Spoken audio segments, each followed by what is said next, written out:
Mga kababayan, kita ninyo ha, tignan nyo, si Pulong. Una nang umiyaw, una nang umiyak si Pulong, mga kababayan.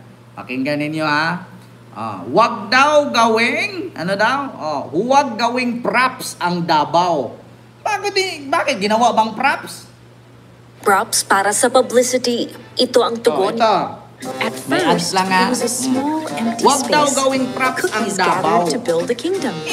Kung fake news at hindi totoo yung nahuli ni Secretary Vince Dizon, mga kababayan, yung 96.5 million na flood control project ni Diskaya na itinayo doon sa Davao Oriental na 2022 pa dapat tapos, pero 2025 na inumpisahan. Ito umiiyak na agad si Pulong.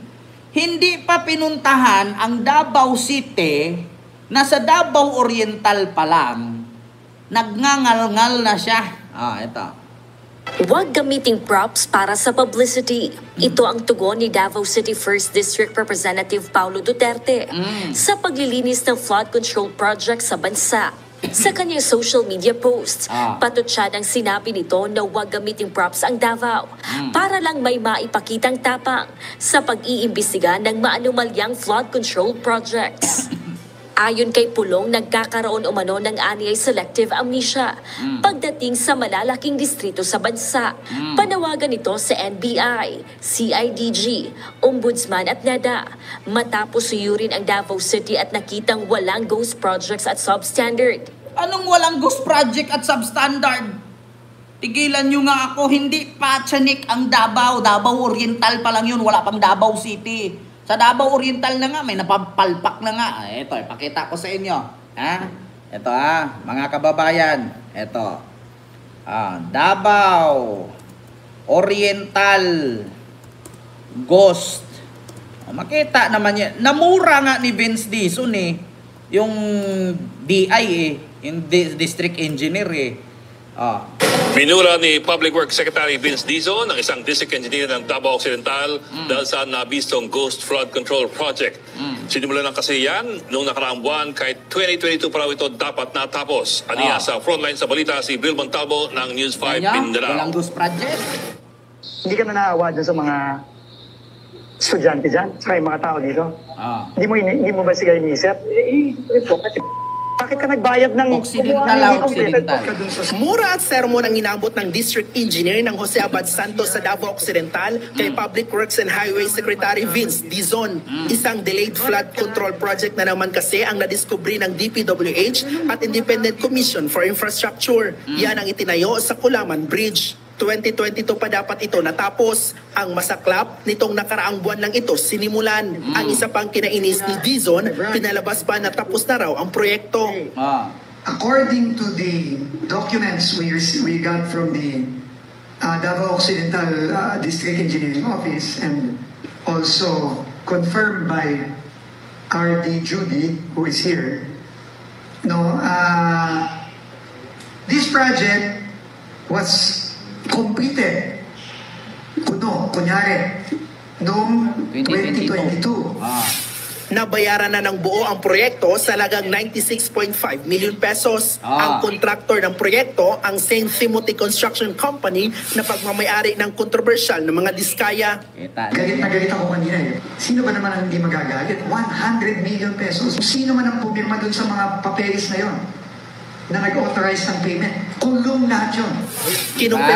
Kung sino yung pumirma, pati na yung insurance company nun, kulong lahat yun, sabi ni Dizon. Ito pa, mga kababayan, Davao City, flood control, wasak.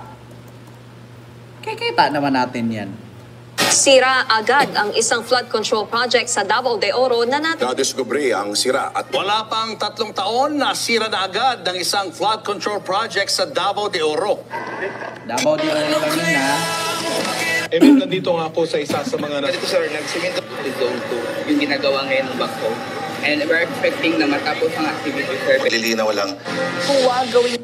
At sinasabi ko sa inyo, mga kababayan, ito, wait lang ha.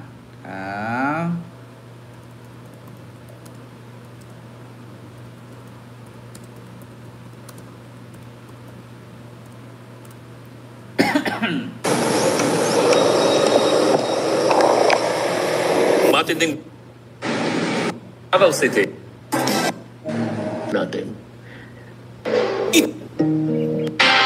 Bago Wait lang mga kababayan ha. Yung biyak na kalsada sa Davao City na hindi na pinapadaanan.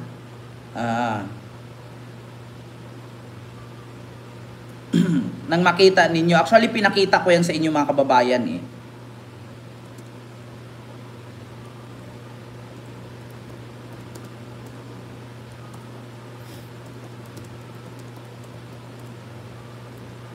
Davao City. Proyekto doon, yung ating So makikita nyo guys. So ito yung mga tunnel na ginawa nila para makaiwas sa mga baha at dito dadaan. At the same time, ito yung pinakailog dyan.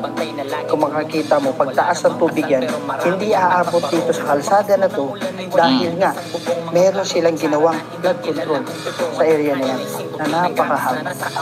Imagine mo, ganyan kaganda ang flood control dito sa Davao. Ganyan kaganda ang flood control, mga kababayan. Pero yung simento nakapatong lang sa lupa, walang bakal. Oh, ang lalim mo. Kita niyo yung ilalim, walang simento. May hagdan pa.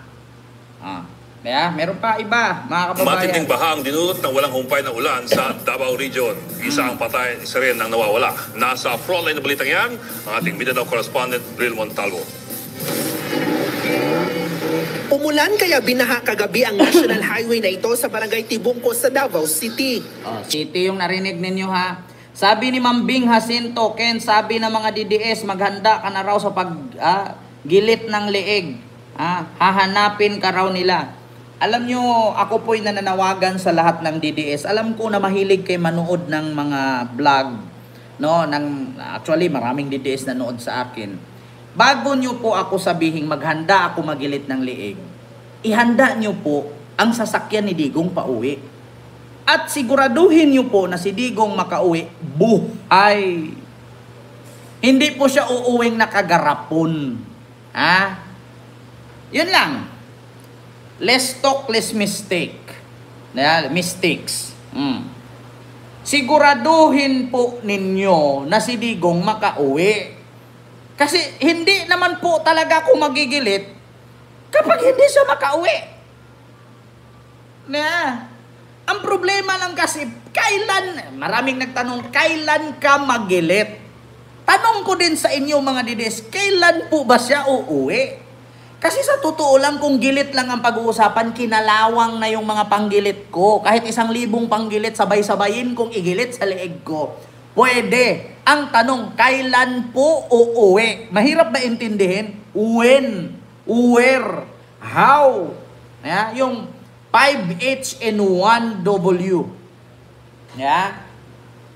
Or 5W and 1H. Binaliktad ko lang ha. Alam ko naman bobo kayo mga DDS, hindi nyo maintindihan yan. Ang hirap kasi magpaliwanag eh. Lalong-lalo na yung sa mga kaibigan ko dyan, sa Timpalaboy. Napakarami nanonood sa akin mga Timpalaboy dyan ng mga DDS, lalo yung mga matatanda. Yung sayang daw, hinahangaan nila ako noon. Ngayon daw hindi na. Okay lang, hindi nyo ko hangaan. Bakit? Mga bubo naman kayo eh. Huwag kayo magalit sa sinabi ko mga bubo kayo. Saan kayo nakakita? Umasa kayong makauwi si Digong, tapos magilit ako. Paano nga ako magilit kung tekno to mag-1 taon na? 8 buwan na si Digong, Oktubre na ngayon. Ano pang asahan ninyo? Sa tingin nyo si Digong, abutan pa New Year yan? Mamamatay na yan. Hindi, huwag kayo manghinayang na sinuportahan nyo ako noon kasi hindi kay kawalan. Ayaw ko nang nagkaroon ng supporter na bobo. Much better lumayas na kayo. Huwag yung hindi daw nakasuporta pero nanonood sa akin lagi live. Hindi lang nagko-comment. Tigil-tigilan nyo nga ako. Pinagmumura na nga kayo nung dati kong kasama. Pero mas pinanindigan yung pinagmumura kayo kaysa sa amin. Tigil-tigilan ninyo ako. Huwag kayo magalit sa akin. Mga DDS na mga kaibigan ko noon. Alam kong DDS kayo. Ako pa ba? Bobo lang talaga kayo. Diyos mio, Marimar. Uminom na lang kay Sunrox. Tingnan nyo, tatanda nyo na, bobo nyo pa rin. Kita nyo, sigaw kayo ng sigaw dyan, Duterte, Duterte, Duterte. Yumaman, mga anak ninyo. Nagkapera kayo. Tingnan nyo ngayon, hanggang ngayon, OFW pa rin kayo. Nagkaubos-ubos na yung ngipin ninyo, OFW pa rin kayo. Yeah. Tapos ang ipaglalaban ninyo, Duterte, Duterte, Duterte. Try mo manaksak ng amo mo dyan. Tignan mo kung tutulungan ka ni Duterte. Yeah. Ma'am Joy Lee, maraming salamat sa yung super sticker. Thank you so much. Sa mga kaibigan ko sa Team Palaboy na DDS, na mga OFW na galit sa akin, saksakin mo yung amo mo. Tignan natin kung tutulungan ka ni Duterte. Icha-challenge kita. Yeah? Tapos sasabihin nyo pa sa akin, nanghihinayang kayo, sumuporta kayo sa akin. Saksakin mo yung amo mo. Tignan natin kung may Sara Duterteng bibisita, tutulong sa'yo. Diba? Yan lang, napakasimple. Diyan mo ako sabihin na ako ang bobo at ikaw ang matalino. Subukan mong saksakin yung amo mo. Tignan natin kung tulungan ka or may Sarang Duterteng tutulong sa'yo. Kasi di ba didiis ka? Pinagmumura nga kayo ng kaibigan ko noon, wala kayong nagawa. Diba? Wala. Pinaakyat nyo pa rin, pinatulog nyo pa rin. Yeah? Ako na lang nag-adjust, nag-book na lang ako ng hotel. Yeah? Kita ninyo? Wala bobo kayo eh. Yeah? Huwag kayo magalit, sinabihan ko kayong bobo, totoo yan. Yeah? Pagkatapos mong pagmumurahin, tapos pakainin mo pa doon at patirahin, anong tawag doon? Bobo. So yun lang mga kababayan. Kita ninyo, nag-iiyakan na mga DDS ngayon. Bakit? Simula nung ikakanta ni Sara Diskaya, ang lahat ng kanyang nasa listahan, pero si Pulong hindi pa nga iniimbestigahan yung distrito niya. Nauuna na siyang umiyak, wag daw gamiting props ang Davao. Davao City kasi ilagay, wag Davao. Hindi nyo pagmamayari ang Davao, Pulong, mahiya naman kayo. Mga Duterte, mahiya kayo. Kapag may nangyaring maganda sa Davao, aangkinin ninyo, baluarte ninyo ang Davao. Pero kapag may nangyaring hindi maganda sa Davao, lalong-lalo na sa mga proyekto, sabihin nyo, Davao City lang kayo. Yan ang sakit ng mga DDS. Kapag mayroong magandang nangyari sa Davao, sabihin nila, baluarte ni Digong yan. Pero kapag ngayon nalaman natin Davao Occidental may flood control, hindi naman Davao City yan, Davao Occidental yan, hindi yan kay Duterte.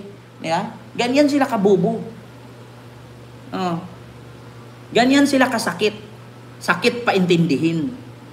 Pag sinabi mong Davao, hindi yan kay Duterte. Lagyan mo ng city. Di ba? Lagyan nyo ng city. Yan kay Duterte yan. Pero pag hindi city, hindi kay Digong yan. Kasi kung isali ninyo na kay Digong ang buong Davao, edi sangkot si Digong doon sa pangungurakot ni Alvarez doon sa mansion niya at yung pagpapagawa niyang kalsada. Diba? Ang hilig ninyo mag-credit grab. Paayos nyo muna yung ilog dyan. Traffic at may mga motorsiklong tumirik sa baha. Rumagasa rin ang abot-tuhod na tubig sa Tibongco Public Market. Pero tuloy ang negosyo. Naabutan pa namin ng senior citizen na si Tatay Jesus na inaayos ang nasira niyang pwesto sa palengke matapos na bahain. Pati ang mga tinda niyang gulay, inanod na. Palagi na lang bumaba dito. Parati ko rin inaayos ito. Inanod yung... perminting binaha dire. Lagi daw binabaha, parating binabaha. So ba't binuto mo pa? Mahirap talaga pag DDS. Ibang kahoy. Wala silang paki sa baha. Mas paki sila.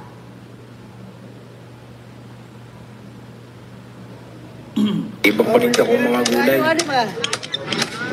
Nawawala naman ang 2 taong gulang na batang lalaki matapos mahulog sa Davao River sa bahagi ng Barangay 5A, Bangkirohan.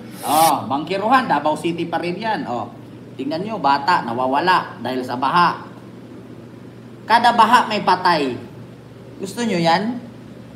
Tapos sasabihin, ang baha sa Davao hindi katulad sa Maynila na may swimming pool. Buti nga sa Maynila 6 district ang Maynila, 6 na swimming pool.